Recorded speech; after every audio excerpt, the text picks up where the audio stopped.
Bismillahirrahmanirrahim. Assalamualaikum warahmatullahi wabarakatuh. Waalaikumsalam. Alhamdulillahi rabbil alamin, hamdan syakirin, hamdan na'imin, hamdan yuafi ni'amahu wa yukafi mazidah.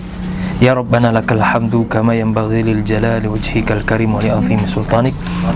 Allahumma salli wa sallim ala habibina wa syafi'ina wa maulana Muhammad wa ala alihi wa ashabihi ajma'in, amma ba'd. Rabbi syrah li sadri wa yassir li amri wa hlul 'uqdatam min lisani yafqahu qawli. Allahumma 'allimna ma yanfa'una wa anfa'na bima 'allamtana wa zidna min karamika 'ilman nafi'an ya rabbal alamin. Allahumma la 'ilma lana illa ma 'allamtana innaka anta 'allamul ghuyub. Allahumma faqihna fid din wa 'allimna ta'wil. Astaghfirullah, astaghfirullah, astaghfirullah. A'udzubillahi minasyaitonir rajim. Bismillahirrahmanirrahim. Sahabat-sahabat sekalian yang saya cintai dan dimuliakan Allah, alhamdulillah, puji syukur kehadirat Allah Subhanahu wa taala, di mana Allah masih mengizinkan kita pada malam hari ini, pada kesempatan kali ini untuk bertafaqquh fid din, menambah perbendaharaan kita, pengetahuan kita tentang Allah Subhanahu wa taala. Semoga ini merupakan isyarat yang baik, tanda yang baik bahwa kita hamba yang dicintai oleh Allah Subhanahu wa taala. Sebagaimana yang disampaikan oleh Rasulullah sallallahu alaihi wasallam, man yuridillahu bihi khairan yufaqihu fid din. Siapa yang Allah cintai, siapa yang Allah sayang, itu bukan diberikan harta, bukan diberikan jabatan dunia, bukan. Itu bukan standar cinta Allah kepada hamba. Karena semua orang berhak Allah berikan itu. Ya, baik yang beriman kepadanya maupun yang tidak beriman kepadanya, karena Allah nggak pilih kasih. Tapi ada standar khusus Allah cinta kepada hambanya yang tidak Allah berikan kecuali kepada hamba-hamba yang dicintai. Apa itu? Allah berikan dia pemahaman, tafaqquh fid din, ya, pemahaman terhadap agama ini, termasuk mengenal Allah. Maka semoga kita yang hadir malam ini, baik yang hadir di markas Darul Hikmah Institute maupun yang sedang menyimak langsung via online, semoga kita termasuk hamba-hamba yang dicintai oleh Allah. Amin ya rabbal alamin. Waalaikumsalam warahmatullahi wabarakatuh. Sahabat-sahabat sekalian, malam ini malam Ahad, ya, hari Ahad, malam Senin, sebagaimana biasanya, yaitu jadwal kita, jadwal hadis Arba'in Nawawiyah. Dan malam ini kita sudah masuk kepada hadis yang ke-17, ya, melanjutkan hadis yang sebelumnya. Sebelum kita memulai, teman-teman sekalian, sebagaimana adab kita kepada para ulama kita, ya, wujud terima kasih kita kepada mereka adalah mengirimkan Fatihah kepada mereka. Karena kata Rasulullah SAW, la yashkurullah liman la yashkurun nas. Tidak pandai berterima kasih, bersyukur kepada Allah bagi mereka yang tidak pandai berterima kasih kepada manusia. Maka bentuk terima kasih kita kepada para ulama, kita kirimkan Al-Fatihah kepada mereka. Terkhusus kepada Imam An-Nawawi dan kepada seluruh ulama-ulama yang telah mensyarah kitab ini, wabil khusus sahibul kitab, yaitu Imam Ad-Dimyati, ya. Ila hadrati nabiyina Mustafa sallallahu alaihi wasallam wa ila jami'i arwahi ulama wal asfiya wal awliya. Al-Fatihah. A'udzu billahi minasy syaithanir rajim. Bismillahirrahmanirrahim. Maliki yaumiddin. Iyyaka na'budu wa iyyaka nasta'in. Ihdinas siratal ladzina. Hadis yang ke-17, qala al-musannif rahimahullah, berkata, ya, sahibul kitab Imam Ad-Dimyati menulis tema besar daripada hadis yang ke-17 ini. Kata beliau apa? Al-amru bil ihsani war rifqi bil hayawani. Ya, perintah agama untuk berbuat ihsan, berbuat baik kepada siapapun dan berlemah lembut kepada siapapun, termasuk, mohon maaf, kepada hewan binatang. Ya, dari tema besar ini kita udah tahu, ya, rukun Islam yang sebenarnya ini nih, pondasi Islam yang sebenarnya ini nih, bahwa Islam itu adalah agama rahmatan lil alamin. Dan itu bukan cuma sekedar slogan, tapi sudah dibuktikan baik melalui sikap Rasulullah SAW maupun, ya, para aulia Allah, kekasih-kekasih Allah Subhanahu wa taala. Ya, mereka berlemah lembut kepada sesama, bahkan kepada hewan. Ya.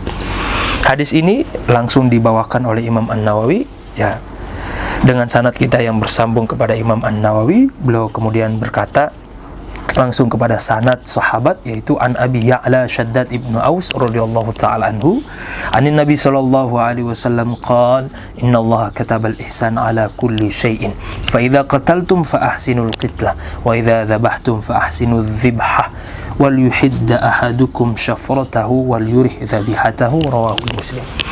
Dari sahabat yang mulia Abi Ya'la Shaddad ibnu Aus radhiyallahu ta'ala anhu, ya, dari Nabi sallallahu alaihi wasallam, beliau berkata, ya, innallaha katabal ihsan, ya, sesungguhnya Allah Subhanahu wa taala memerintahkan kita untuk berlaku baik, berbuat baik ala kulli syai'in, ya, di setiap kondisi, ya, fa idza qataltum, dan apabila kalian, mohon maaf, membunuh, apabila kalian membunuh, ya, di sini fa ahsinul qitlah, maka perbaguslah qitlah, ya. Walaupun kurang cocok mendefinisikan membunuh di sini, ya. Karena memang qatl itu bukan hanya terbatas kepada membunuh, tapi bisa termasuk misalnya kisos, masalah kisos. Ini kan di sini salah satu hukum Allah, ya, yang dimana kita memang harus dituntut untuk kalau ada orang membunuh seseorang atau seorang muslim tanpa alasan, ya, yang dibenarkan, maka dia wajib mendapatkan balasan kisos. Ya, di sini maknanya sebenarnya lebih luas daripada sekedar membunuh. Maka kita diperintahkan bahkan dalam kondisi harus membunuh, dan bisa juga masuk kepada cakupan kalau dalam kondisi perang.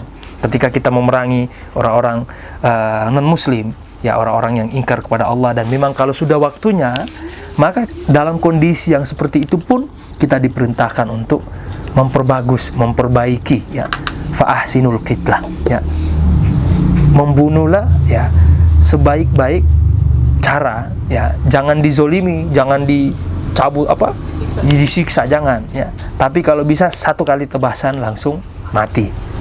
Wa idza dzabhtum, dan apabila kalian menyembelih, fa ahsinuz dzibhah, maka perbaguslah dzibhah, ya, perbaikilah cara kita menyembelih hewan-hewan itu. Di antaranya apa nih disambungkan oleh atau hadis selanjutnya, wal yuhidda ahadukum syafratahu. Di antara ihsan kita dalam menyembelih hewan itu, tentu hewan-hewan yang dibolehkan, yang dihalalkan dalam agama kita, ya, adalah apa? Kita perhatikan pisau, alat yang kita pakai untuk menyembelih. Ya, kalau bisa alat yang kita pakai untuk menyembelih itu sudah ditajamkan sebelumnya, ya, biar kita tidak menzolimi hewan itu, hewan yang kita sembelih. Wal yurih dzabihatahu, dan senangilah, ya, buatlah hewan itu sebelum kita menyembelih dia, buatlah dia senang, ya, berikan dia makanan, berikan dia minuman, ya, dan sebagainya. Nanti insya Allah penjelasan lebih lengkap kita akan jelaskan. Hadis ini hadis yang sahih. Hadis ini hadis sahih, ya, diriwayatkan oleh Imam Muslim. Nah, sebelum kita masuk kepada penjelasan hadis, ya, di sini ada sedikit kutipan daripada terjemahan atau biografi daripada sahabat yang mulia Abu Ya'la Shaddad ibnu Aus, ya. Jadi Abu Ya'la di antara kunyah beliau juga adalah Abu Abdurrahman, ya. Nah, beliau ini radhiyallahu ta'ala anhu, ya, punya tempat khusus di dalam syariat Islam, ya. Terutama sahabat beliau ini termasuk sahabat yang cerdas dan sahabat yang di antara sahabat-sahabat fuqaha yang faqih, ya, yang faham. Makanya di sini kata beliau apa? Salah satu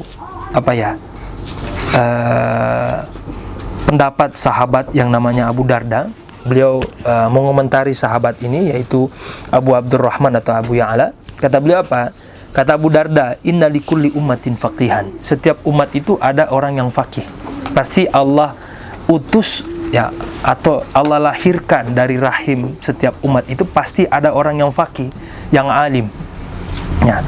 Ya. Tapi kata beliau apa? Wa inna faqiha hadhil ummah. Tapi khusus untuk umatnya Muhammad SAW ada satu orang, ya walaupun ini bukan membatasi, tapi di zaman Rasulullah, kata beliau, ada sahabat yang memang terkenal dengan kefakihannya, kecerdasannya. Siapa itu? Wa inna faqiha hadhil ummah Shaddad ibnu Aus. Itu sahabat ini, Abu Ya'la yang meriwayatkan hadis ini. Ya, dan di antara yang fakih di antara umat ini yaitu Shaddad ibnu Aus. Wa inna minan nasi man yu'ta ilman wa la yu'ta hilman.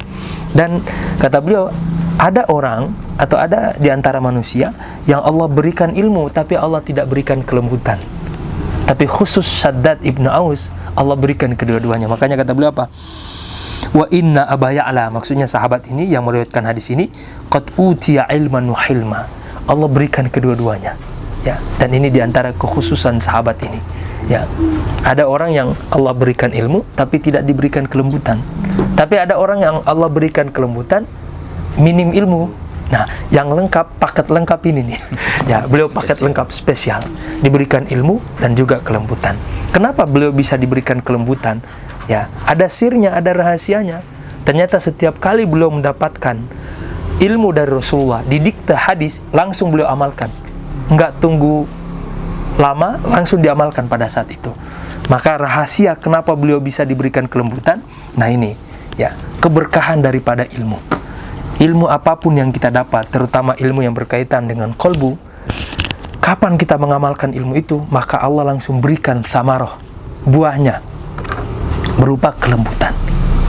Antum kan merasakan tuh, teman-teman sudah ngamalin zikir. Kita nggak perlu berteori, oh zikir itu ala bizikrillahi tatmainnul qulub. Nggak perlu, sini ente, duduk sini, kita zikir bareng. Ente rasakan sendiri, gimana efeknya. Oh iya ya, ternyata benar. Ya udah nggak perlu lama-lama, langsung diamalkan. Ketika kita mengamalkan ilmu, salah satu keberkahan yang Allah berikan, sudah pasti Allah berikan kelembutan. Aneh nggak perlu berteori, antum sudah rasakan itu. Orang-orang yang sudah mengamalkan zikir, orang-orang yang sudah mengamalkan ilmu yang didapatkan, pasti ada kelembutan di dalam hatinya. Ya, itu keberkahan daripada zikir. Ya.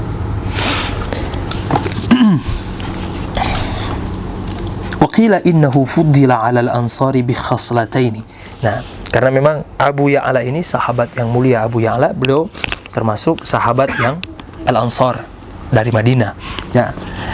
Di antara komentar sahabat-sahabat yang lain tentang keutamaan orang-orang ahli Madinah, kata beliau, ya, kata sahabat-sahabat, bahwa kelebihan orang-orang Ansor ketimbang sahabat-sahabat Muhajirin, ya, itu diberikan dua keistimewaan. Apa itu? Bibayani idza nataqa, kefasihan dalam berbicara. Orang-orang Madinah memang fasih dalam berbicara. Makanya kebanyakan, ya, orang-orang yang Rasulullah angkat atau sahabat yang Rasulullah angkat menjadi diplomat, ya, penghubung antara satu negara dengan negara yang lain, biasanya kebanyakan ahlul Madinah, ahlul Ansar. Karena memang kecakapan mereka dalam berbicara luar biasa. Mungkin orang pasar kali ya, biasa dulu, ya, orang pasar, jadi biasa dagang, ya, jadi memang kecakapan mereka luar biasa, ya, dan rata-rata jago bicara, ya. Idza nataqa, ya, bibayani idza nataqa, ya, kefasihan kalau berbicara, dan juga apa? Wa bikazmi idza ghadiba, kelembutan kalau mereka marah. Jadi mereka itu, orang-orang Ansor itu lembut, tapi di balik kelembutan ada ketegasan. Itulah yang namanya kazmun. Kazmun itu bukan orang yang nggak pernah marah. Beda dengan sabar. Kazmun itu di atas sabar. Kalau sabar, nerimo aja. Kadang orang gebuk dia sabar karena nggak ada kemampuan. Tapi kalau kazm, kenapa dia bisa di atas sabar? Karena orang kazm ini dia mampu untuk membalas. Dia punya kekuatan untuk membalas. Tapi dia tahan. Karena kelembutan dan kebijaksanaan dia, maka dia dikasih ini kazm, itu di atas sabar. Maka antum kalau, makanya kazim itu luar biasa. Ada orang yang zolim ke kita dan kita mampu untuk membalas, tapi ya udahlah, nggak usah, ini sabar aja, lebih baik memilih mengalah. Antum luar biasa di atas orang-orang sabar, kazm. Makanya di dalam Al-Quran Allah puji orang-orang wal kazimina wal afina anin nas. Jadi tingkat sabar dulu, baru kazam, baru orang-orang yang pemaaf. Ya, orang-orang pemaaf ini yang paling tinggi.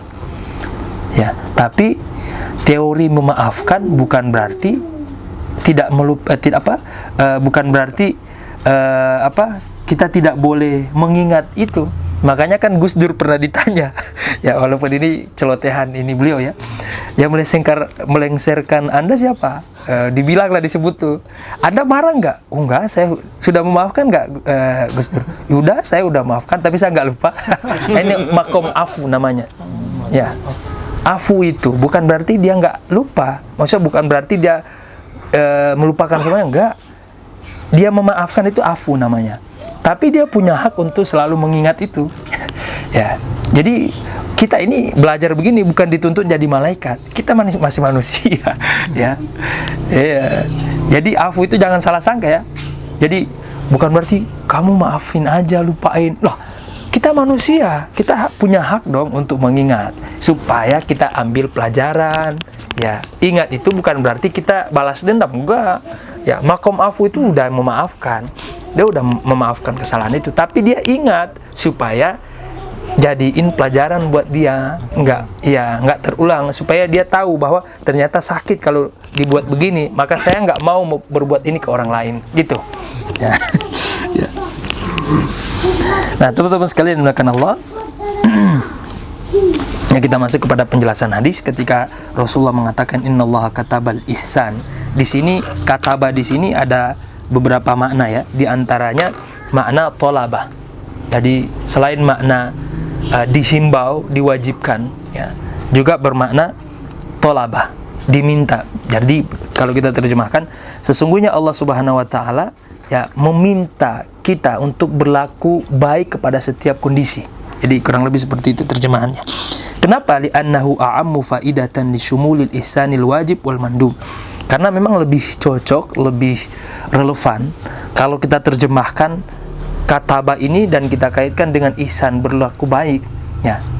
Jadi sesungguhnya Allah mewajibkan, berarti kalau wajib, dan kalau kita terjemahkan kataba sini hanya terbatas kepada kewajiban, berarti hanya berlaku kepada kewajiban-kewajiban yang sifatnya kebaikan yang sifatnya wajib. Tapi kalau kita terjemahkan Allah meminta kita, menghimbau kita untuk berlaku wajib, maka kebaikan di sini yang dihimbau untuk kita lakukan mencakup daripada kebaikan yang sifatnya wajib dan juga kebaikan yang sifatnya sunnah kita. Nah, di sini beliau kemudian memberikan satu tema, satu pembagian daripada ihsan. Kata beliau min anwa'il ihsan, di antara cabang kebaikan ya, atau ragam-ragam ihsan. Ihsan itu apa saja sih?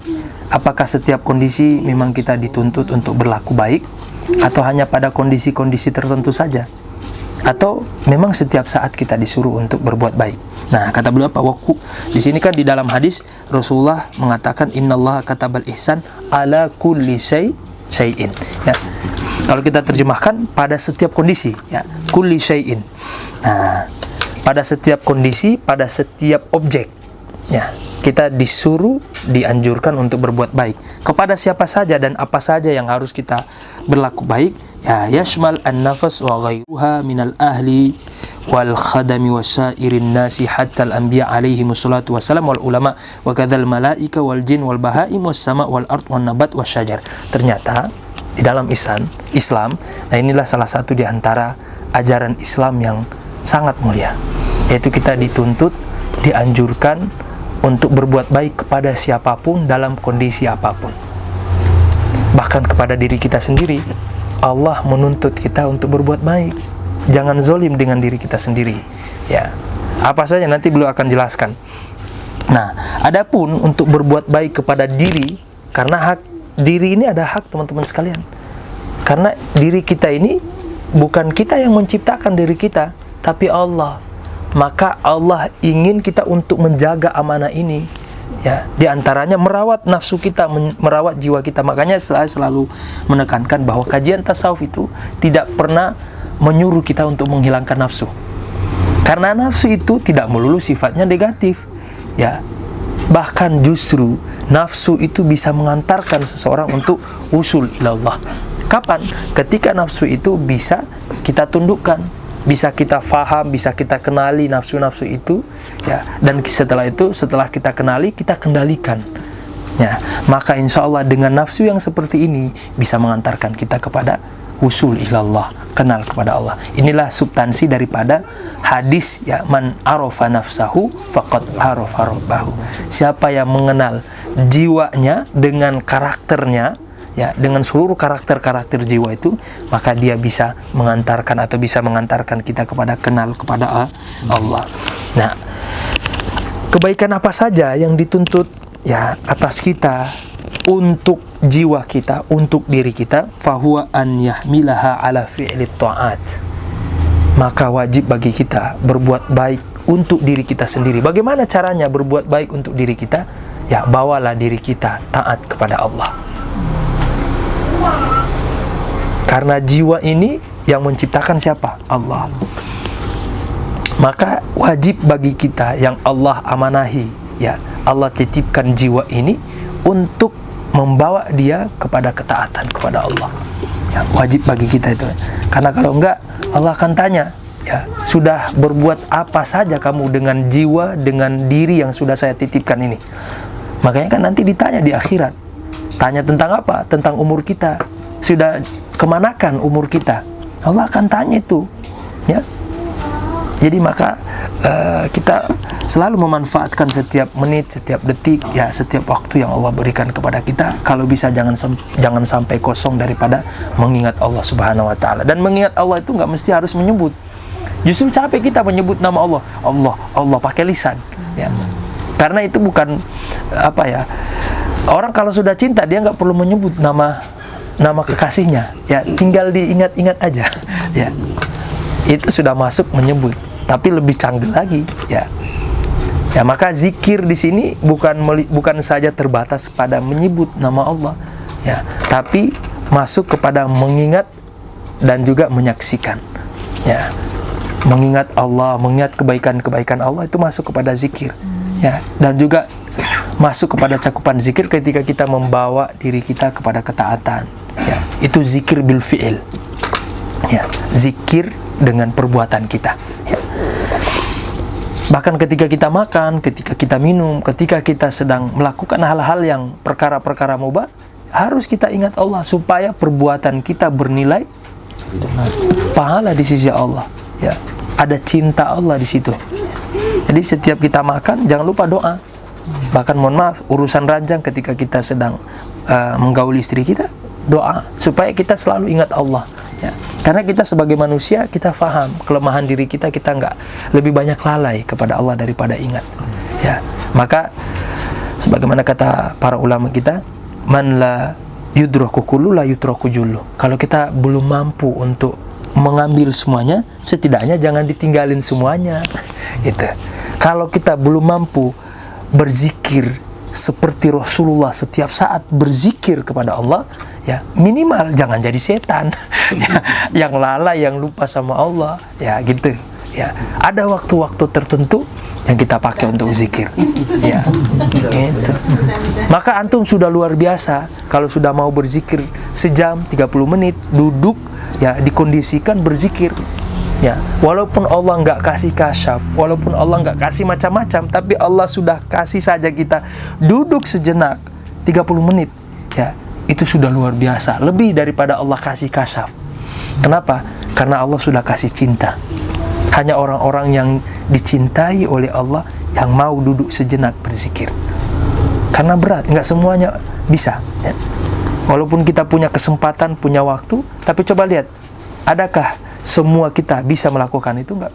Buktinya hanya orang-orang tertentu saja. Ini membuktikan, ya, bahwa zikir itu adalah ibadahnya para kekasih. Hanya kekasih Allah lah yang mampu, ya, berzikir, ya, setiap saat mengingat Allah. Maka kewajiban kita atau kewajiban kita untuk berbuat baik kepada jiwa ini, kepada diri kita, adalah dengan ketaatan kepada Allah, fi'lu ta'ati wajtinabil mukhalafat, dan menjauhi apa yang dilarang oleh Allah, ya, semampu kita tentunya, ya. Wa alla yuriduha mawarid as-su, dan jangan kita membawa diri kita kepada kebinasaan, ya. Jangan membawa diri kita kepada keburukan, ya, termasuk, Ya, walaupun sholat tahajud itu sangat dianjurkan, ya, tapi jangan sampai kita tiap malam begadang untuk sholat tahajud. Itu mah mencelakakan diri sendiri, ya. Maka tempatkanlah ya kebaikan itu sesuai dengan porsi-porsinya. Sebagaimana Allah menganjurkan kita untuk beribadah kepada Allah, tapi ingat, Allah juga ya memerintahkan kita untuk berlaku baik kepada diri kita. Ya. Di antaranya apa? Ya, mengistirahatkan diri kita. Ya. Jangan dibawa ibadah mulu, sakit nanti akhirnya kita nggak bisa ibadah lagi. Ya. Jadi apa bahasanya, proporsional. Ya. Kalau saat ibadah, ibadahlah dengan sungguh-sungguh. Saat bekerja, bekerjalah dengan sungguh-sungguh. Ya, gitu. Jadi berikan waktu-waktu itu atau tempatkanlah sesuai dengan tempat-tempatnya dan juga sesuai dengan porsinya. Kalau waktu tidur ya tidur, nggak usah khawatir. Wah, ini nggak jadi ibadah. Emang kalau orang tidur, ya emang nggak bisa diniatkan untuk ibadah? Bisa. Ya, ada caranya. Mahal tuh. Iki. Mahal itu. Ya. Ya, semua adalah ma'rifat. Ya, kalau orang sudah kenal Allah, apapun yang dia lakukan bernilai zikir. Itulah zikirnya Nabi SAW. Ya. Jadi zikirnya Nabi bukan Allah, Allah, Allah. Udah enggak begitu lagi. Udah bukan level Nabi itu. Tapi zikirnya Allah sudah main kepada kesadaran. Orang kalau sudah sadar bahwa yang menggerakkan dia, yang membuat dia bisa melakukan sesuatu itu adalah Allah, maka setiap gerakannya adalah ibadah, zikrullah. Jadi inilah zikir tertinggi, ruh, karena mainnya berupa kesadaran. Jadi zikirnya sudah zikirnya ruh. Ya, zikir ruh itu kan kesadaran. Dia sadar setiap apa yang dia lakukan, setiap apa yang dia lihat, setiap apa yang dia kerjakan, itu selalu dia ingat Allah, bahwa yang membuat dia bisa melakukan ini, itu dan sebagainya adalah Allah. Ya, maka zikir tertinggi itu zikir ruh, yaitu memandang, ya, memandang kebaikan-kebaikan Allah, ya, memandang sifat-sifat jamaliyah Allah, ya, memandang sifat-sifat sempurnanya Allah. Ya, itu. Ketika Allah berikan dia kenikmatan, dia bersyukur, itu zikir. Ketika Allah berikan dia cobaan, dia bersabar, itu zikir. Ya. Itulah zikir mengingat, zikir memandang. Ya, jadi kalau sudah waktu tidur, ya jangan paksa diri kita. Oh, ini mau sholat tahajud sampai pagi. Ya, akhirnya besok bablas. Ya, nggak sholat subuh. Ya, sholat subuh di jamak dengan sholat zuhur. Duha. Oh, duha ya. Duha ada pakai kunut. Jadi waktu tidur. Ya. Rasulullah itu gitu. Kalau tidur, ibadah, sholat. Rasulullah nggak pernah mencampur adukan tuh. Makanya hidup beliau sempurna. Ya. Hidup beliau itu bahagia aja, karena menempatkan semuanya sesuai atau kepada tempatnya, ya, menempatkan sesuatu pada tempatnya. Maka hidup kita akan teratur, hidup kita nggak akan amburadul. Coba, ya, tempatkan sesuatu pada tempatnya. Giliran kita sholat, giliran waktu zikir kita zikir, giliran bekerja kita bekerja. Ya, maka insya Allah hidup kita akan tenang, hidup kita akan bahagia karena semuanya teratur. Wala yazlimuha, ya, atau yuzlimuha bima'asiyatin, dan jangan pernah kita menzolimi diri kita. Emang kita bisa menzolimi diri kita? Bisa. Dengan apa? Maksiat. Ya. Jadi cara kita menzolimi diri kita ya dengan maksiat. Maka ketika kita ya suatu saat terjatuh kepada maksiat, jangan lupa istighfar kepada Allah. Ya. Karena istighfarnya orang-orang yang bermaksiat kepada Allah, ya. Jadi kalau kita tanya, kan kita udah tahu nih, ketika kita terjatuh kepada maksiat, kita harus istighfar, minta ampun kepada Allah. Terus istighfarnya orang pendosa apa? Nah, kan kita harus tahu. Kita beristighfar dengan apa? Apakah cuma astagfirullah, atau ada yang lain yang harus kita ingat, yang harus kita sadari? Jadi bukan cuma sekedar istighfar. Sebenarnya inti daripada tobat bukan di istighfar, tetapi taubatnya kita, para pendosa, para pemaksiat, adalah ketika kita selalu berharap kepada Allah. Kita tidak putus asa kepada Allah, itulah taubat kita. Jadi ketika kita terjatuh, ya suatu saat, dan sudah pasti kita akan terjatuh kepada maksiat, ya, istighfar cukup sekali dengan lisan. tapi kesadaran kita memandang bahwa Allah tidak akan pernah, ya, kita selalu menggantungkan harapan kepada Allah, bahwa Allah senantiasa akan mengampuni kita sebesar apapun dosa kita. Itu namanya harap. Itu namanya harap, roja. Jadi itulah istighfar pendosa, ya. Tatkala dia terjatuh kepada maksiat, tidak berkurang harapannya kepada Allah. Ya, kita berbuat baik kepada diri itu, jangan terlalu nurutin hawa nafsu. Jangan semua yang kita inginkan kita turuti, ya, nggak boleh, ya. Karena nanti kecenderungan kepada hawa nafsu itu akan lebih kuat. Jadi nggak melulu yang kita inginkan harus kita penuhi. Sesekali kita tahan, melatih jiwa kita, melatih diri ini supaya terlatih untuk tidak selalu condong kepada apa yang dia inginkan. Kadang-kadang harus kita tahan-tahan, ya, latihan, ya, melatih diri kita bahwa supaya tidak terbiasa manja kita.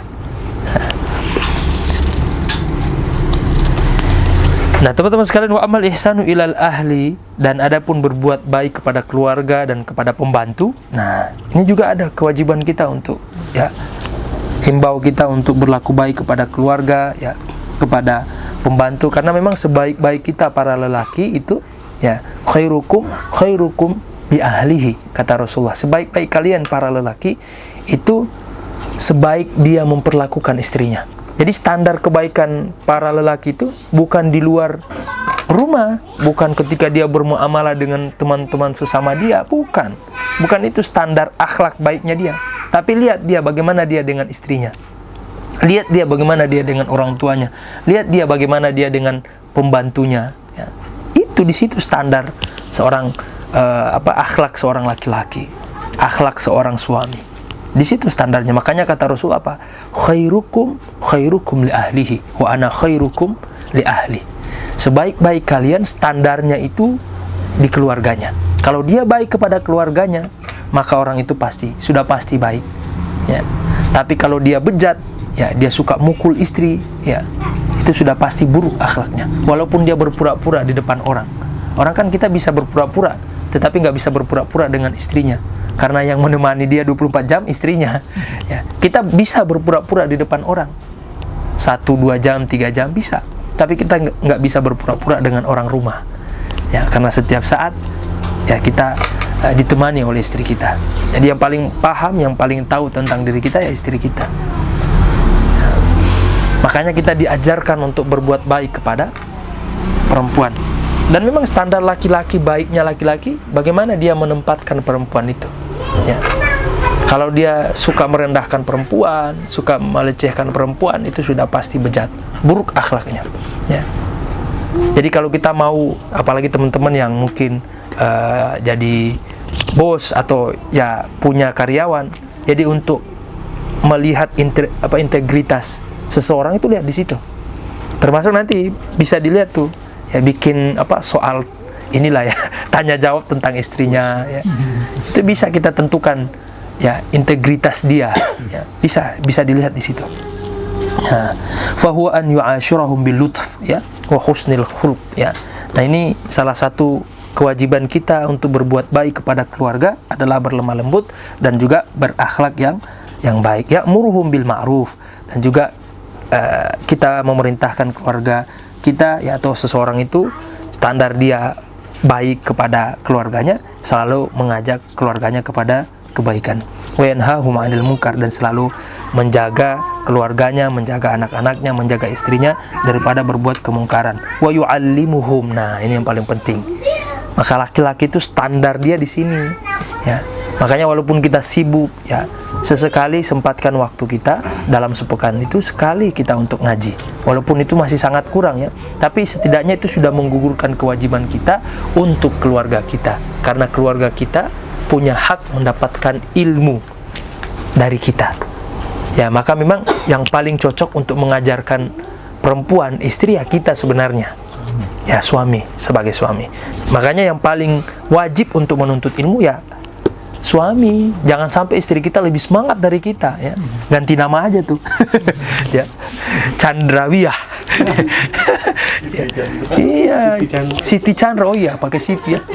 Jangan sampai istri kita lebih semangat dari kita ngaji, ya. Karena yang paling wajib, ya, yang memiliki kewajiban untuk mengajarkan istri kita, ya, sebenarnya kita sebagai suami, ya. Maka wa yu'allimuhum ma yahtajuna ilaihi. Tapi ingat, ngajarin istri itu jangan keras-keras, karena istri itu tabiatnya bengkok, ya. Sudah begitu, mau istri Nabi ke semua sama, ya. Sifat tabiat perempuan itu memang karakternya seperti tulang rusuk, bengkok. Kalau dikerasin langsung patah, tapi kalau dibiarin ya tetap bengkok, tapi pelan-pelan gitu, ya. Harus pakai yang merah, yang biru gitu. Ya, ngajarinnya begitu, Ustaz. Langsung tunduk gitu. Ya, langsung ceramah 1 menit langsung masuk semua itu. Aduh. Ya.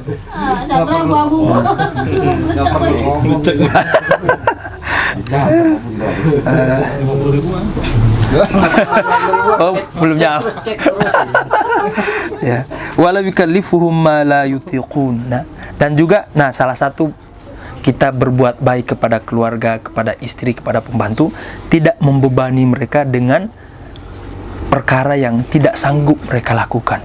Ya, kita aja nggak sanggup, tapi kita bebani kepada istri, itu zalim namanya kita. Ya, jadi jangan pernah membebani keluarga kita, istri kita, ya, anak-anak kita, pembantu kita dengan sesuatu yang tidak sanggup mereka pikul. Realistis lah. Ya. Wala yudayyi'uhum, dan jangan pernah menyia-nyiakan mereka. Nah, kita sebagai kepala rumah tangga jangan pernah menyia-nyiakan, ya, keluarga kita, anak istri kita, ya.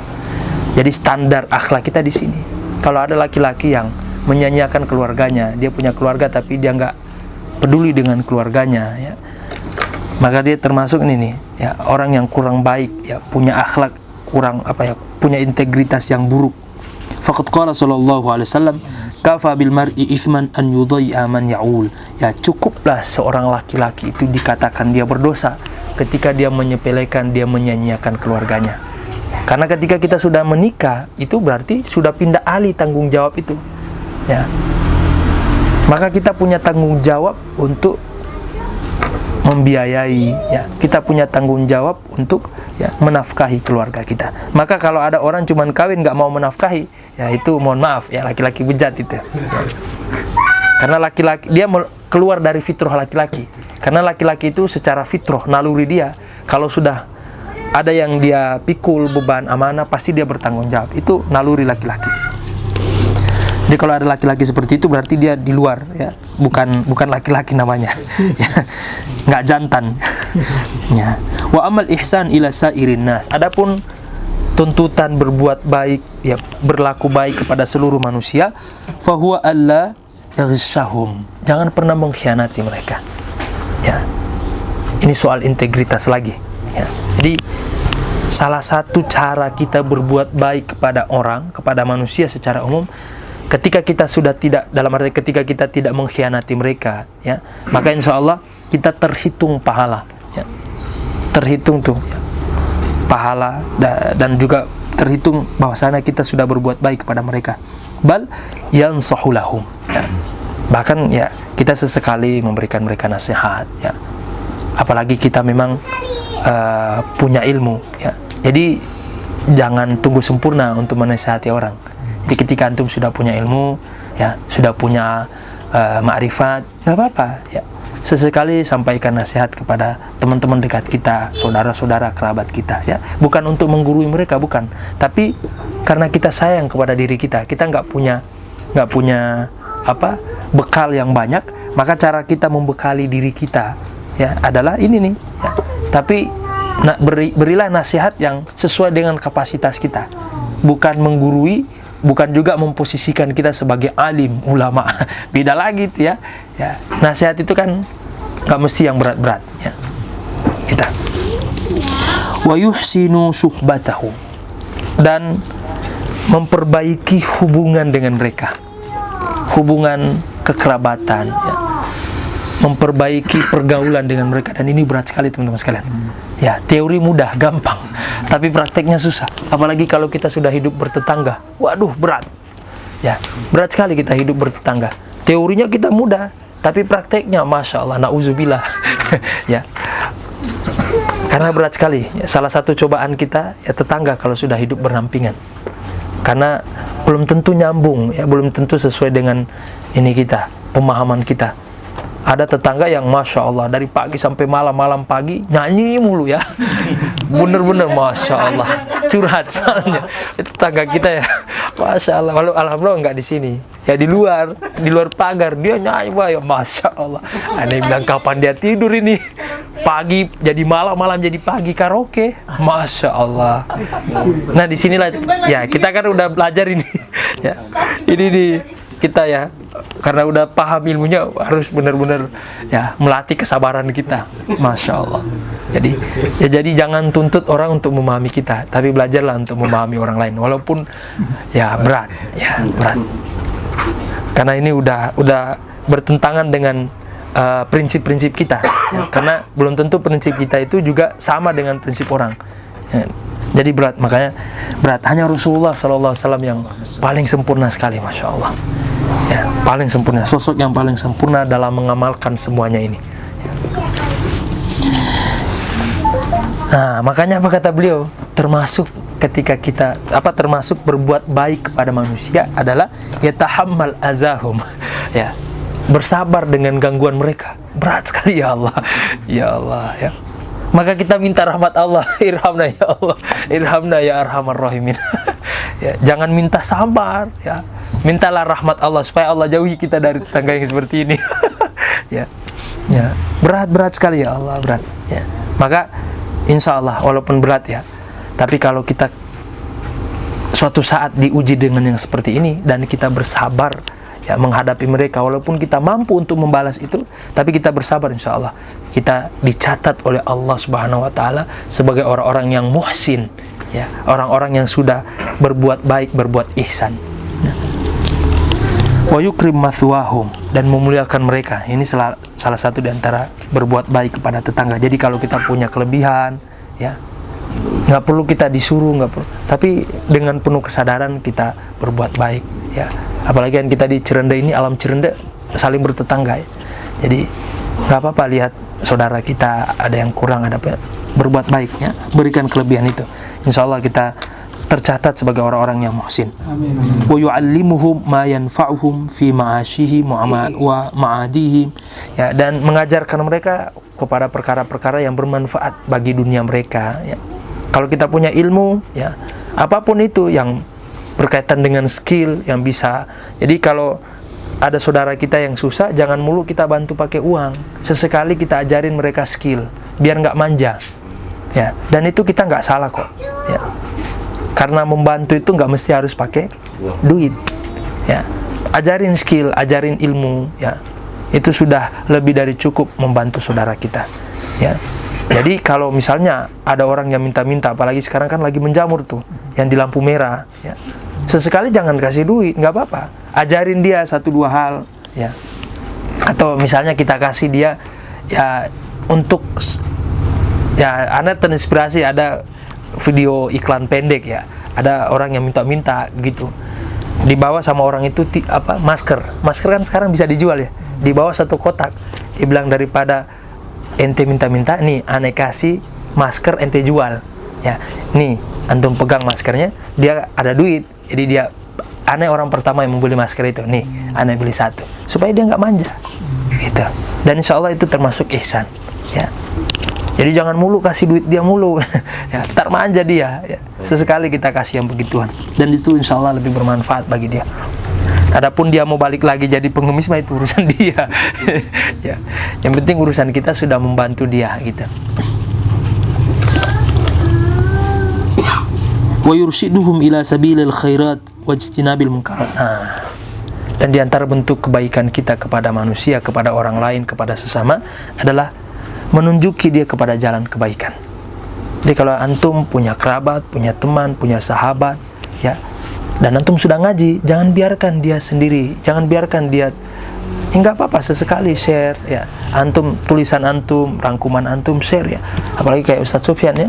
Enggak apa-apa, lanjutkan podcastnya ya. Itu adalah bagian daripada menunjukkan jalan yang benar kepada saudara-saudara ya. Apalagi beliau dengan latar belakang beliau yang sebagai mantan ya.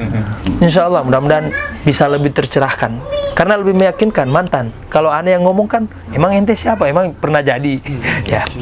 Ya, nggak ngerasain, so bicara. Kalau beliau kan lebih meyakinkan, karena dulu pernah berkecimpung di situ.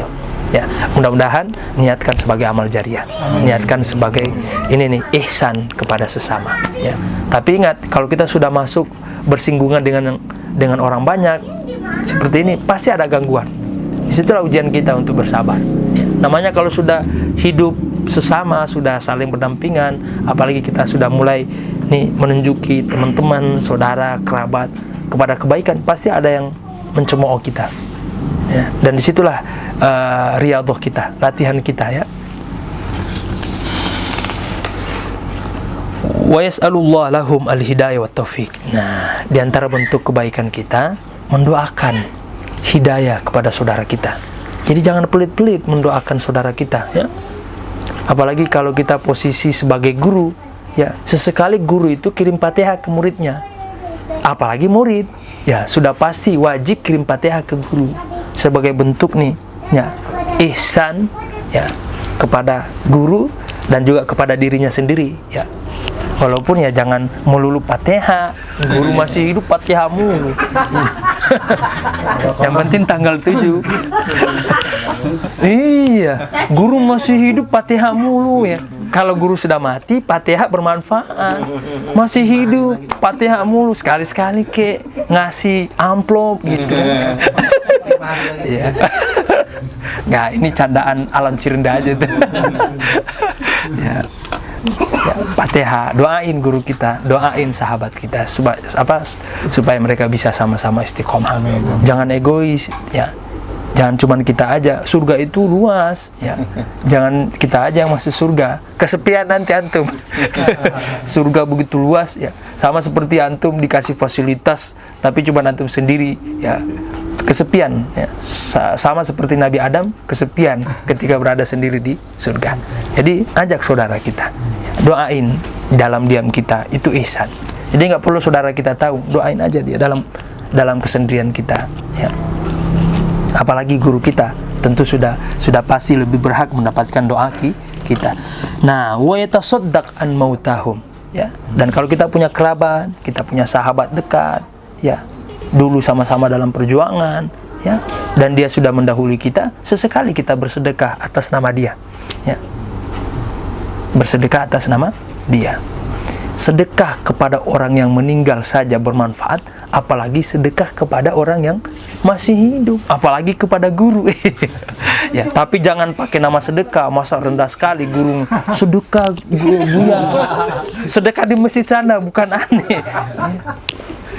Ganti kata-katanya hadiah Bu ya. Ya, kalau hadiah kan aneh terima.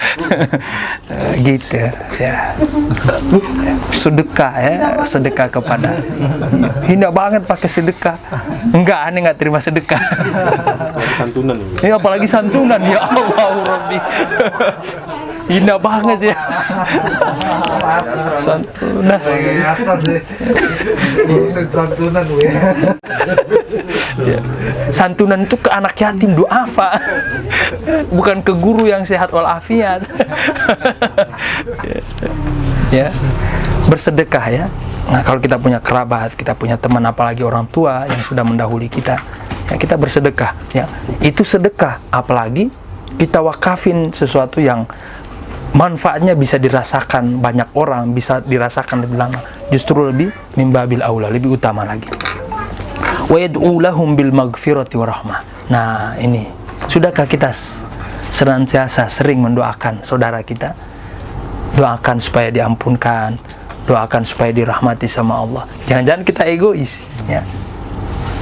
Bagaimana ya mau mendoakan guru, doa kepada saudara sesama aja malas-malas. Padahal doa sebenarnya ketika kita mendoakan orang lain, sejatinya itu diaminkan oleh malaikat, dikembalikan kepada kita. Jadi ketika kita mendoakan misalnya nih ya, ya Allah mudahkanlah Saif cepat menikah. Kalau jomblo misalnya ya, cepat menikah. Itu setnya Allah amin, malaikat aminin untuk kita juga. Ini bunda lagi nonton. Wah, ya, gitu. Mendoakan kebaikan, mendoakan ampunan, ya. Maka Allah, malaikat akan mengaminkan kita untuk kita. Ya. Itulah bentuk ihsan kita kepada sesama. Ya. Dan ada juga berbuat ihsan kepada para nabi dan rasul. Nah, ingat tuh, ya, bukan cuma kepada sesama, bukan kepada diri sendiri, bukan juga kepada keluarga, tapi juga para nabi dan rasul punya hak untuk mendapatkan ihsan kita. Apa ihsan kita kepada mereka? Fahuwa an yu'mina bihim.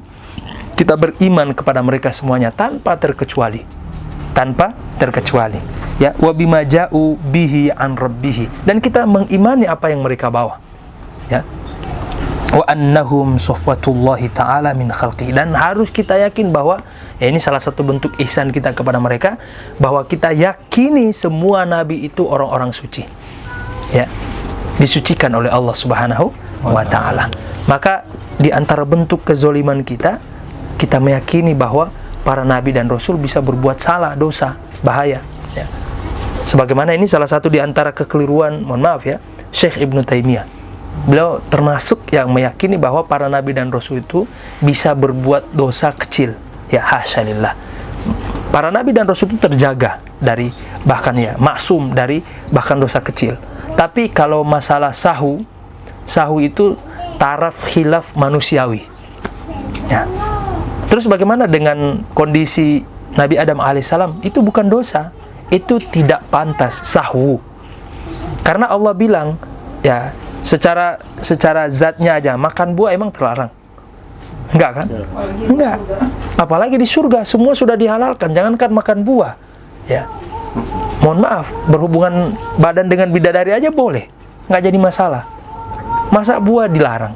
Cuman itu tidak pantas bagi seorang nabi yang Allah bilang jangan makan buah ini, gitu. Walaupun itu nggak salah bagi Nabi Adam alaihissalam, karena kegelisahan beliau. Aduh, aneh jangan-jangan nanti dikeluarin dari surga ya.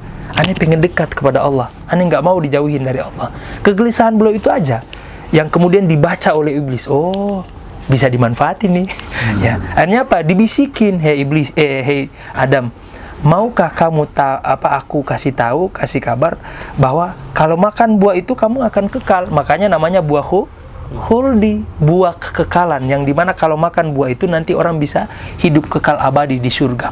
Karena Nabi Adam itu cinta sama Allah, nggak mau dijauhkan dari Allah, pengen terus dekat dengan Allah, makanya dia kemudian tertarik, ya, makan buah itu atas dasar cinta kepada Allah. Makanya, nah di sini juga salah satu kaidah, ya, bahwa hukum dalam bab cinta itu tidak berlaku hukum fikih. Ya, beda bab soalnya. Aneh kasih contoh ya. Salah satunya misalnya, ya, banting gelas di hadapan Pak Presiden itu kan kurang etis, nggak boleh, ya, kurang sopan. Tapi kalau orang banting gelas di depan Pak Presiden karena apa? Ya, kekaguman, senang ketemu Pak Jokowi, ya, misalnya ketemu Presiden, itu malah justru nggak apa-apa. Ya, malah justru Pak Jokowi sebagai presiden gemes. Wah, ini ternyata ini ada fans juga ya. Gitu, misalnya contoh.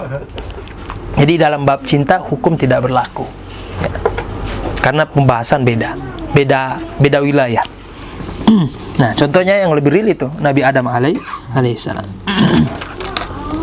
Nah, bukan cuma kepada ulama, kepada nabi dan rasul kita berbuat baik. Ulama juga berhak untuk mendapatkan kebaikan kita.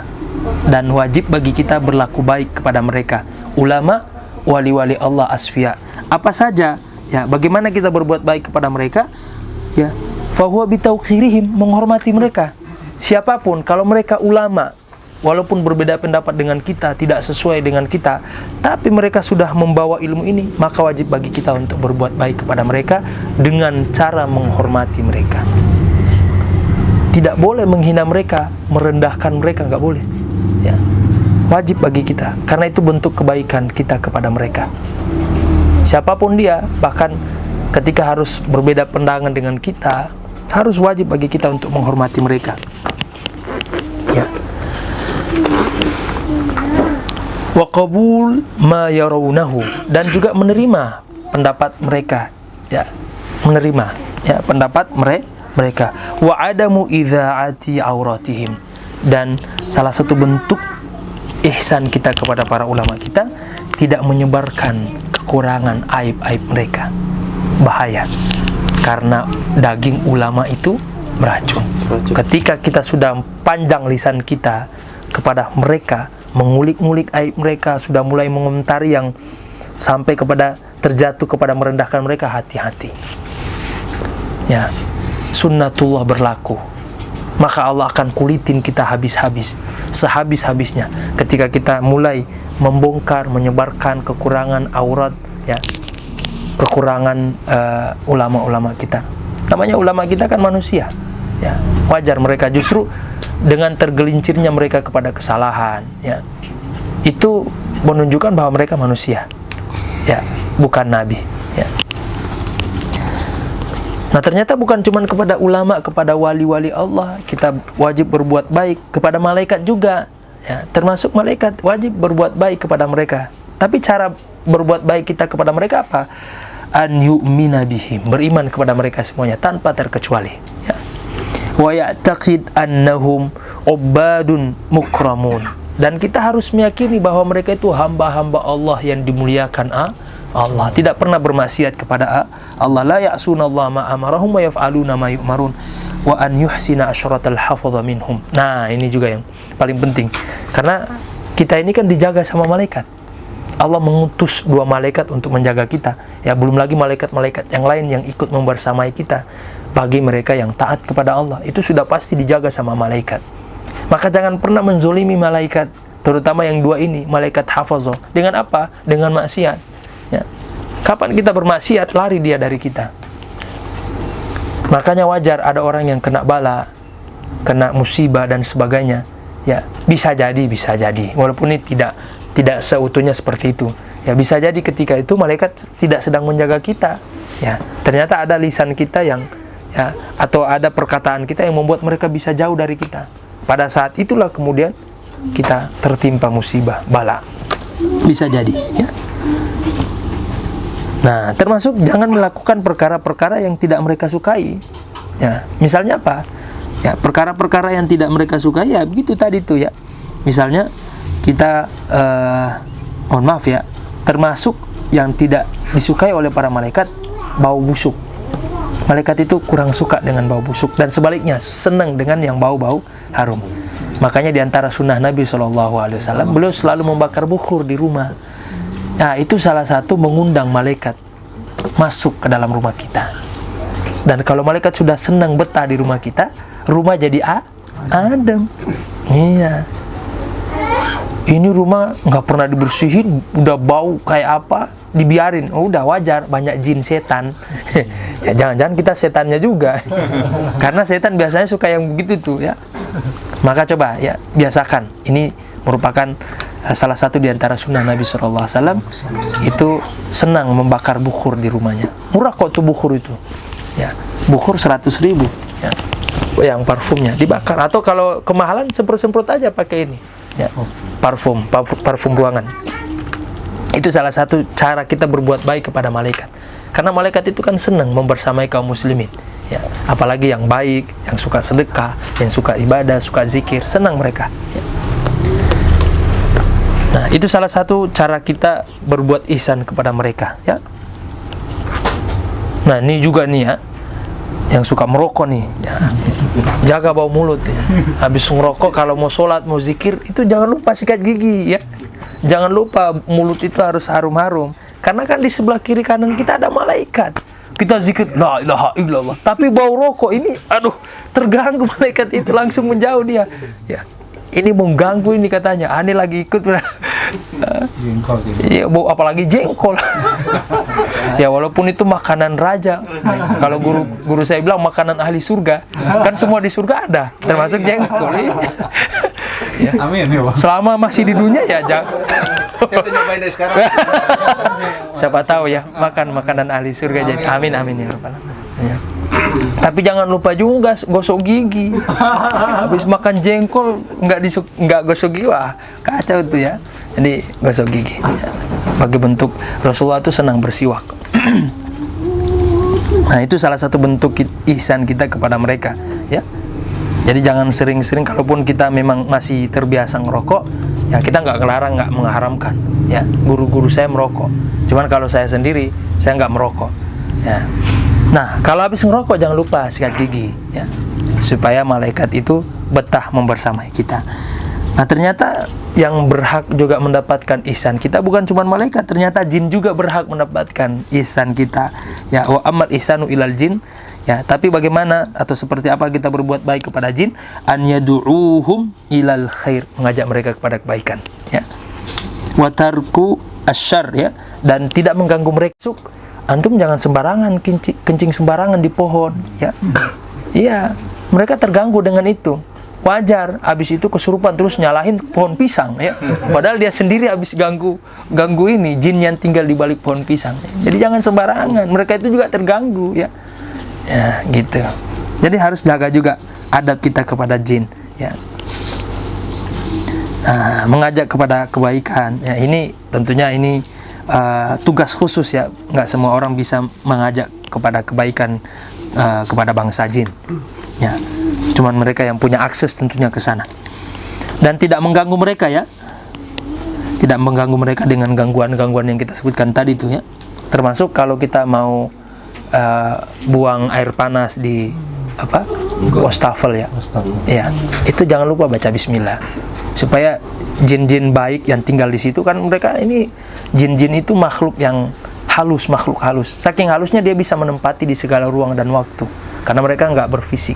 Kecuali jin-jin tertentu ya. Ada jin-jin tertentu yang memang dia menyerupai ya sosok-sosok tertentu. Lebih senang seperti itu. Tapi kebanyakan jin makanya dikatakan makhluk halus. Saking halusnya dia bisa menempati semua ruang. Termasuk tuh reshuffle ya. Kalau buang air panas baca bismillah ya. Baca bismillah, minimal baca bismillah supaya jin-jin itu nggak terganggu dengan air panas yang kita buang.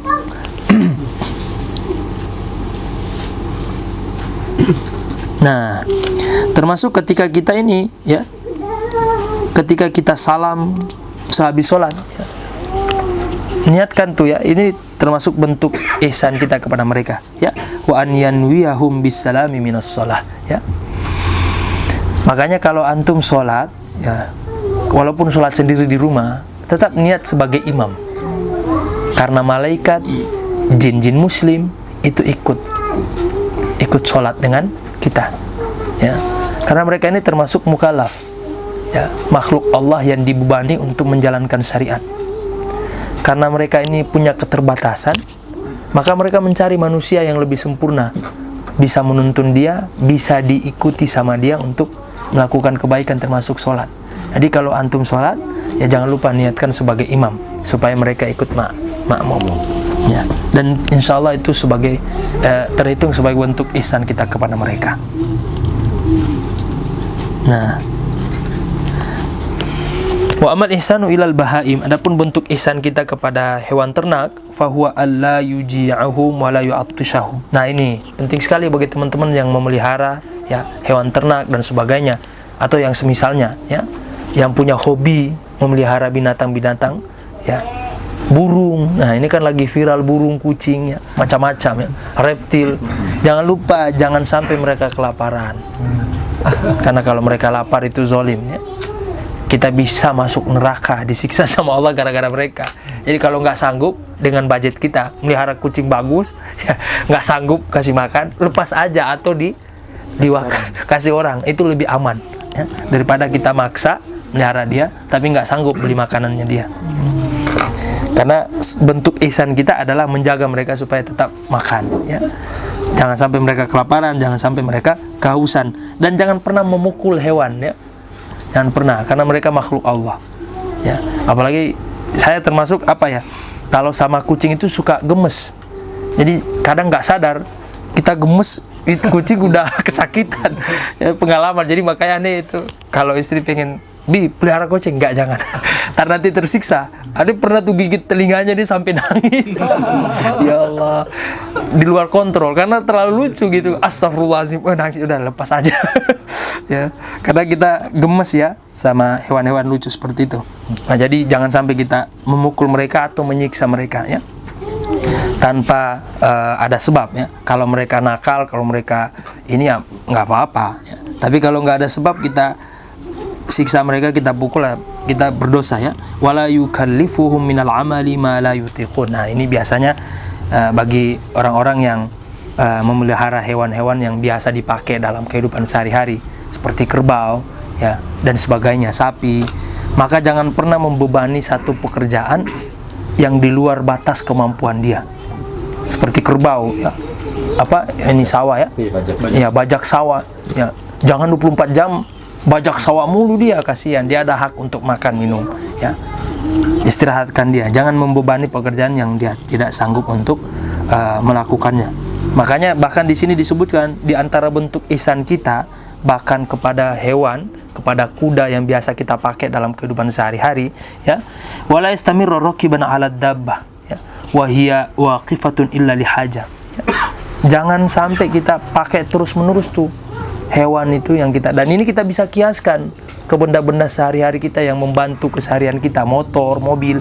Jangan dipakai 24 jam, pakai, istirahatkan dia. Itu bentuk ihsan kita kepada itu ya, kepada apa, kuda ya, kuda besi ya.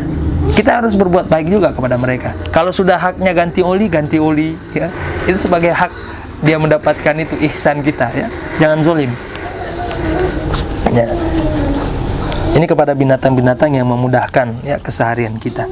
Makanya disebutkan dalam riwayat tuh bahwasanya ada satu riwayat yang menyebutkan ada seorang perempuan annahu sallallahu alaihi wasallam ra'a finnar. Rasulullah ketika di Isra dan Mi'rajkan oleh Allah ya, kemudian disempatkan melihat neraka, Rasulullah pernah melihat ada perempuan hitam ahli ibadah ya. Tapi apa? Dia disiksa di dalam neraka ya. Tu'adzabu bisababi hirrah ya. Dia disiksa hanya gara-gara kucing. Ya, dia pelihara kucing, tapi dia apa? Rabatotha falam tut'imuha walam tasqiha. Dia pelihara kucing, tapi nggak pernah ngasih makan, nggak pernah ngasih minum, cuma dikandangin aja. Nah, ya, disiksa gara-gara itu, dan nggak pernah membiarkan walam tada'ha ta'kul min khashashil ard. Nggak pernah biarin, nggak pernah dia lepas gitu. Kan kucing itu juga bisa stres, hewan-hewan itu kan bisa stres. Maka kalau hewan itu biarin dia hidup di alam dia ya. Nah, kecuali kalau kucing-kucing rumahan kali ya. Jadi kalaupun kita harus memelihara yang seperti ini ya, berikan hak-hak dia ya, makan dan minum dan sebagainya. Nah, ini gara-gara ini perempuan ini ahli ibadah ya, tapi hanya gara-gara kucing dia nggak memberikan makan, nggak memberikan minum, bahkan sekedar untuk main di luar dia kurung, dia nggak berikan itu, maka dia disiksa oleh Allah Subhanahu wa taala hanya gara-gara kucing. Ya. Nah, teman-teman sekalian melakukan Allah Subhanahu wa taala. Nah, ini tinggal 2 lembar lagi ya. Adapun bentuk ihsan kita kepada langit kan tadi disebutkan tuh ya. Setelah berbuat ihsan kepada binatang, hewan ternak, juga kepada langit dan bumi ya, juga berhak mendapatkan ihsan kita. Ternyata kita dituntut juga berbuat baik kepada langit dan bumi. Bagaimana cara kita berbuat baik kepada mereka? Fayakunu bitafakkuri fi khalqihima. Ya, dengan tafakkur ya. Kita bertafakkur proses Allah menciptakan mereka ya. Atau kalau proses keberatan ya nggak apa-apa kita bertafakkur dengan keindahan-keindahan yang ada di alam semesta ini, yang tentunya mengantarkan kita kepada ingat Allah. Itu tafakkur yang dimaksud ya. Ya, ketika kita melihat pemandangan spot yang begitu indah, jangan lupa kita bertasbih kepada Allah. Subhanallah ya, Maha suci Allah yang menciptakan ini semuanya. Itulah hak dia untuk mendapatkan kebaikan kita ya. Jangan cuma main foto-foto, oh spot indah nih foto, jangan. Kasih haknya juga ya, kasih haknya dia. Apa itu? Hak kita bertasbih kepada Allah ya, ketika melihat dia. Subhanallah ya, indah sekali pemandangan ini ternyata ya. Itulah hak dia ya, untuk mendapatkan ihsan kita ya. Nah, termasuk berbuat ihsan kepada tumbuh-tumbuhan, pohon ya. Di antaranya ini kan lagi viral nih ya, ya, suka ya, bapak-bapak termasuk ibu-ibu juga suka ya koleksi pohon ya. Kalau Chandra kayaknya pohon janda bolong kayaknya. Oh burung, oh beda ya. Oh, bukan pohon. Padahal pohon lebih mahal daripada burung ya. Ya, jangan lupa ihsan kita kepada tumbuh-tumbuhan adalah dengan menyirami mereka ya, bisaki wa hifzihima ya, menjaga mereka ya daripada merusak ya. Jadi jangan sampai dimakan sama tikus, itu bagian dari ihsan kita kepada mereka. Ini tikus kan suka bongkar-bongkar, karena mereka juga tersiksa kalau diganggu, dirusakin ya. Jadi apalagi kalau pohon yang mahal, ya disimpan baik-baik, ya dibongkar sama tikus nanti. Ya.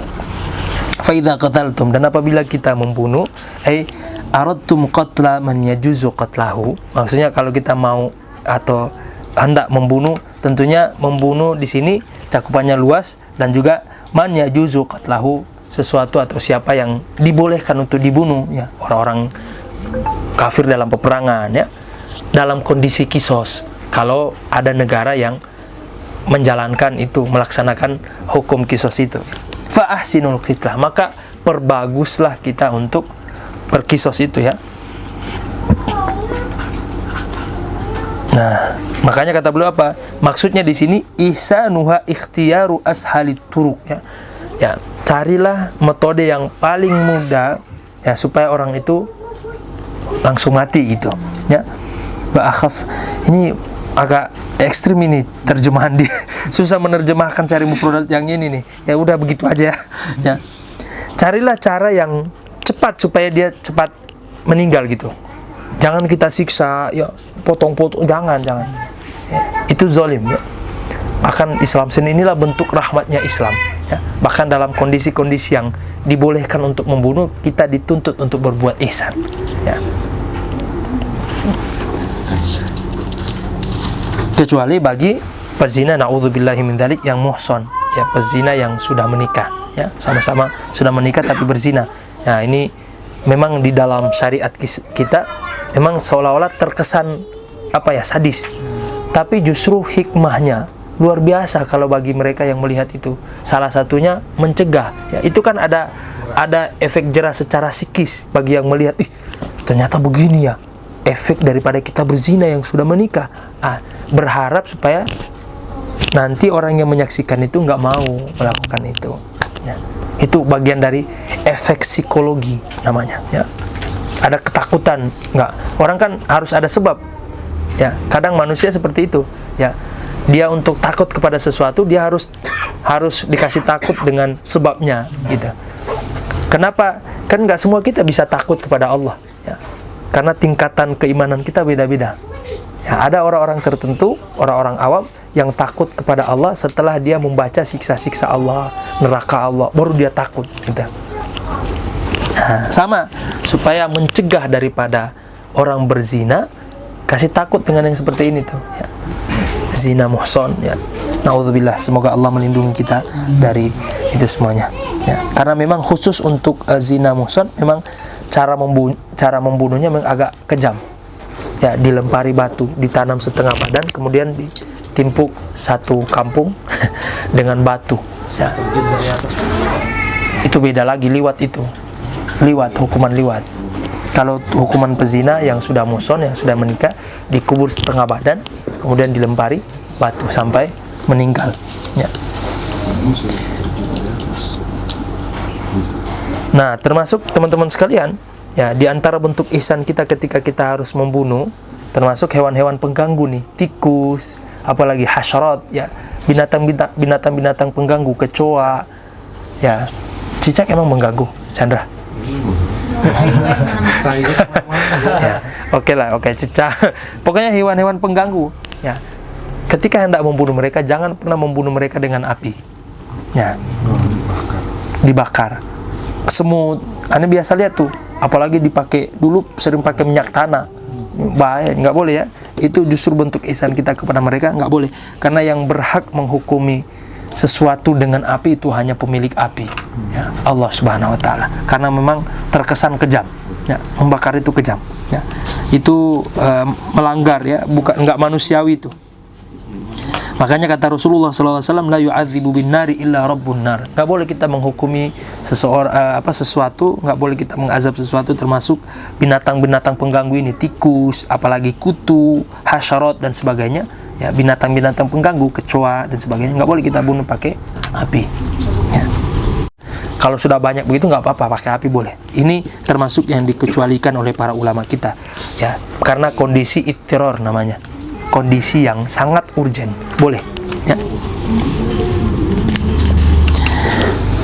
Tapi kembali kepada mazhab kita, itu pendapat yang lain daripada ulama-ulama kita di mazhab yang lain. Tapi pendapat kita dalam mazhab Syafi'i, ya adapun pendapat kita la yajuz, nggak boleh dengan alasan apapun, ta'dzib ma dzikra bin nari wasyams, yang nggak boleh kita membunuh dengan cara itu atau dengan media api. Dalam mazhab kita nggak boleh ya. Karena itu nggak manusiawi.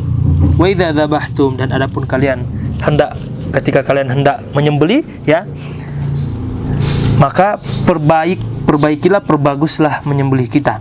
Nah, dan di sini ada beberapa metode penyembelihan dan nggak boleh ditukar-tukar.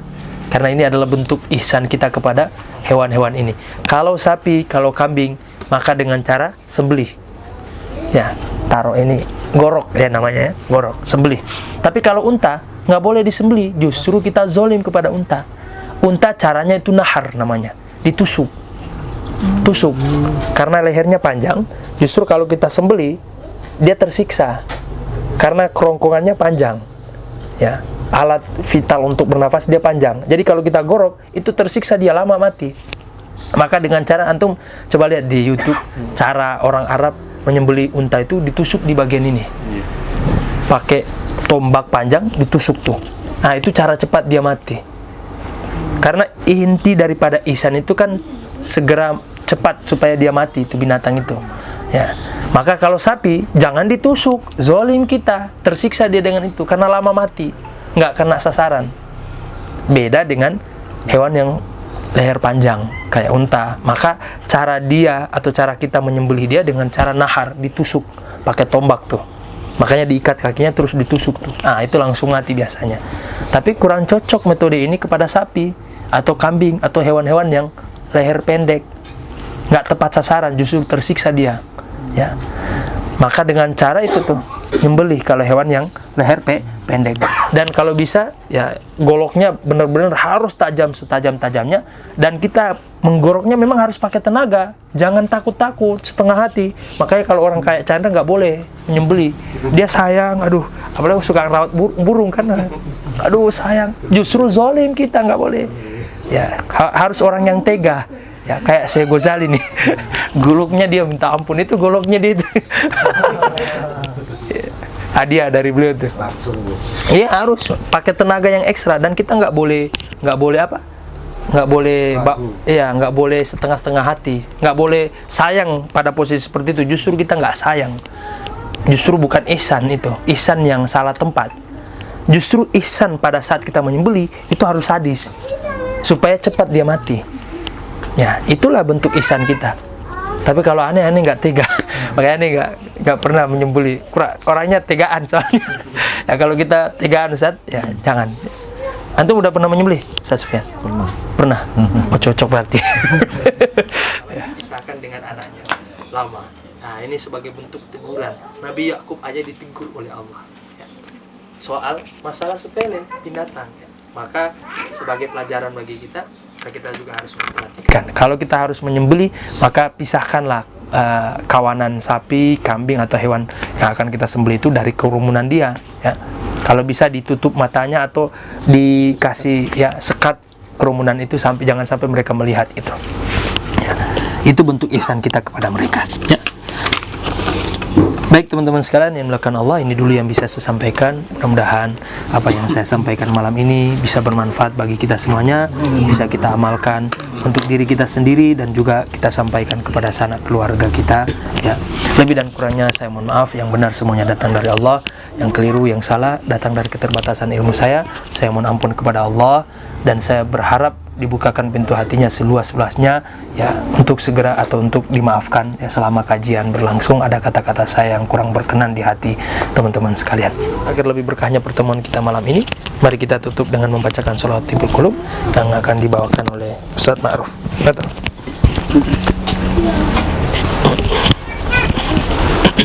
اللهم صل وسلم وبارك عليه وعلى آله.